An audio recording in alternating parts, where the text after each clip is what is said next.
કોઈ કહ્યું છે કે ઇથેનોલની અસર છે, પણ જે શુગર મિલ્સ સાથે જોડાયેલા લોકો છે એમનું એવું કહેવું છે કે આ તેજી કદાચ કૃત્રિમ હોઈ શકે છે. ખાસ કરીને ખાંડનો જે ભાવ વધારો છે એ કૃત્રિમ હોઈ શકે છે. ખાંડના ભાવ વધારા અંગે સુરતની જે કામરેજ શુગર મિલ છે એમણે આ પ્રતિક્રિયા આપી છે. એમનું કહેવું છે કે ખાંડના ભાવ કૃત્રિમ રીતે વધારવામાં આવ્યા છે. સંગ્રહખોરીના કારણે ખાંડના ભાવમાં વધારો થયો છે, કારણ કે અલ નીનોના કારણે આ વખતે ઉત્પાદન ઘટવાની શક્યતા પહેલેથી જ વ્યક્ત થતી હતી ને એટલે જ જે તહેવારોની સિઝન આવી એ પહેલાં જ જે સ્ટોકિસ્ટો છે એમણે મોટા પ્રમાણે ખાંડનો સ્ટોક કરી લીધો. માથાદીઠ ઘરેલું વપરાશ ખાંડમાં ઓછો છે, પણ ઔદ્યોગિક ક્ષેત્રે ડેરી અને હોટેલમાં વપરાશ વધુ છે.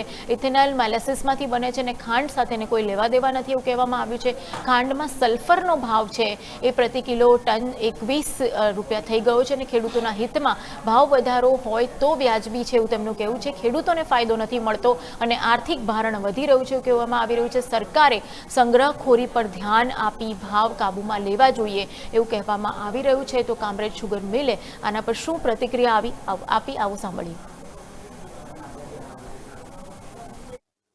એટલે જે ભાવ કૃત્રિમ ભાવ વધારો કરેલો એ ધીરે ધીરે નીચે આવે છે અને એક સરકારની ફરજ છે કે એના ગ્રાહકોને જેમ બને એમ સસ્તું આપવું, તેમ અમારા સુગર સંચાલકોની પણ ફરજ છે કે અમારા ખેડૂતોને કેવી રીતે અમે વધારે ભાવ આપી શકીએ, કારણ કે દિવસે દિવસે ઉત્પાદન ઘટતું જાય છે.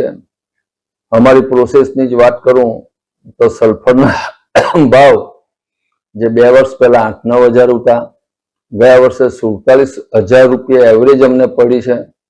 એટલે કે પર ટન જે 5-7 રૂપિયા ખર્ચ આવતો હતો 21 રૂપિયા આવ્યો છે. આજે 47,000 ટનનો એવરેજ વાળો સલ્ફર અમને 1,18,000 આજે કિંમત છે. ભવિષ્યમાં કેટલી વધશે, કારણ કે ક્રૂડમાંથી બને છે, કેટલી વધશે તે તો અંદાજ જ નથી. તો પર ટન સલ્ફરનો ખર્ચ 5-7 આવતો હતો, આ વર્ષે 21 રૂપિયાની ઉપર આવ્યો છે. કદાચ આવતા વર્ષે 7 રૂપિયા આવવાનો છે.